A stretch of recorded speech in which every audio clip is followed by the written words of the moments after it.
What's going on, guys? Chumba here, and today we're going to be talking about why Isekai is the best for NEETs.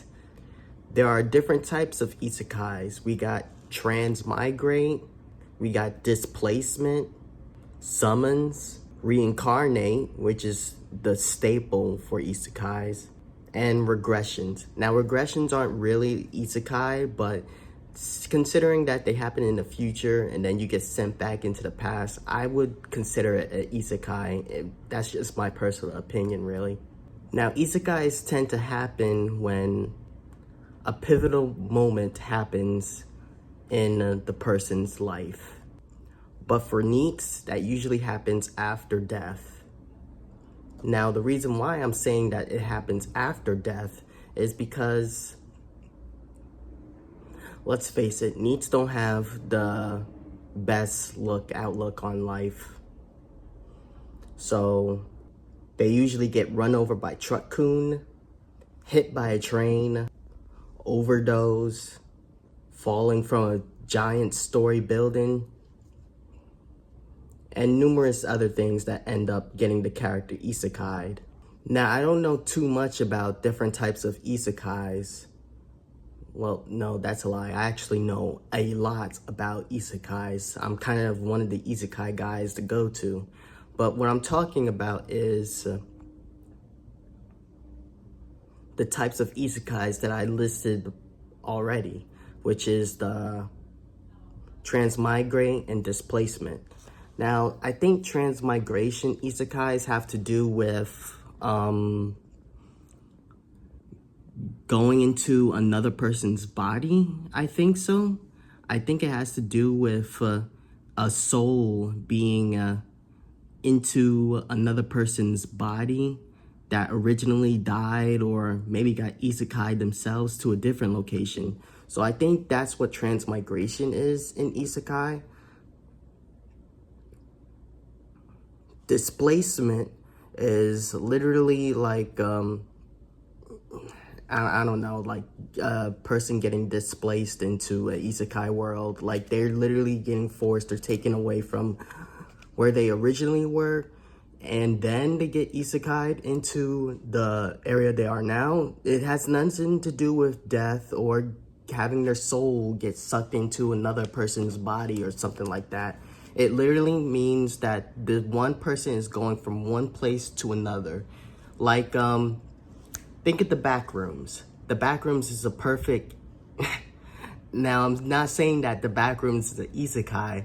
I'm just saying that the back rooms is a perfect representation of getting displaced. Summons. Now, summons is usually a fantasy setting of isekai when a person literally gets summoned into the other world. So think of it like a ritual or something like that. And then, bam, they get isekai'd. That's how summons usually work in isekais. And everybody is hoping that one day they get summoned into an isekai world with cheat scales. But cheat scales is something that I'm going to get into a little bit later in the video. Reincarnate. Now that is an isekai thing that happens almost in every single isekai.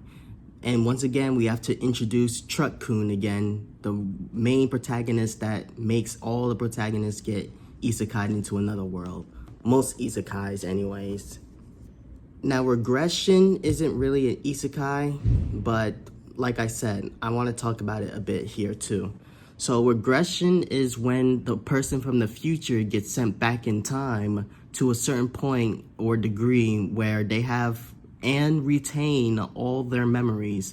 So they try to change the future by any means necessary to bring it into their favor. Like usually in the manhwas, there are these isekai regression animes and like I said, manhwas, where the main protagonist gets sent back in time to his original younger self body, and then they try to find a way to bring the future into their favor by gaining cheat skills, gaining the party members early, finding any which way they can to make them more OP. to change the story into their favor. Now, you should actually look into it. Regression animes and manhwas and stuff are actually really good material. They're really good and really fun to actually like get into. And you can't have isekai without cheat skills. Now, cheat skills are usually like these game bugging things where people just get the skills or something that really is OP in anime. Like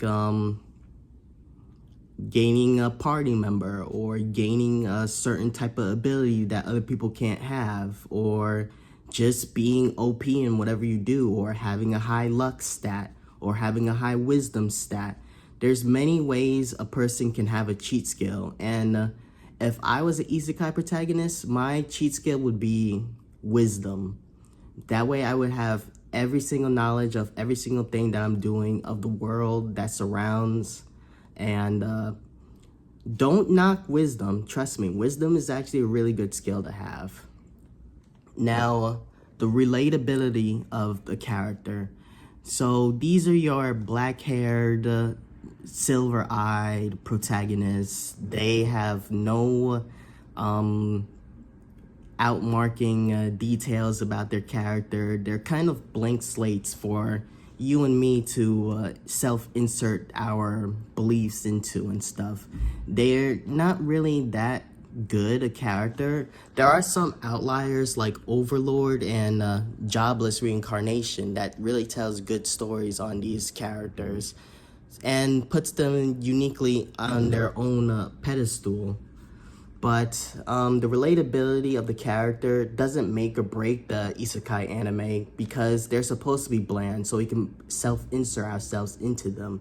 That's the whole point of them being black-haired, silver-eyed characters. You got your, your Kiritos. Basically, everybody's a Kirito clone. Waifu Simulator is the next bullet. Waifu Simulator, which means that the main character gets all the waifus. That's basically it. He just gets all the waifus. The stat system, I love the stat system. Like in every single anime that I watch that's isekai related, I love the stat system. Now, some people don't like the stat system, but I love when isekai animes have stat systems. And the last point is that the main character goes from underdog to champion. So that's basically when the character is like bullied, or they're not really well respected, and they get pushed over, or maybe they're just bad at being who they are, and then they end up being complete chads. I always found that interesting. I love it when underdogs become the chad, the super awesome person in the anime, because like I said, NEETs put themselves into the character's shoes, so they want to feel like they're really awesome at what they do. Anyways, to be honest, I feel like the video is going on for a little bit longer than I intended, because I'm just super passionate about isekai animes. Anyways, that's about it. See ya.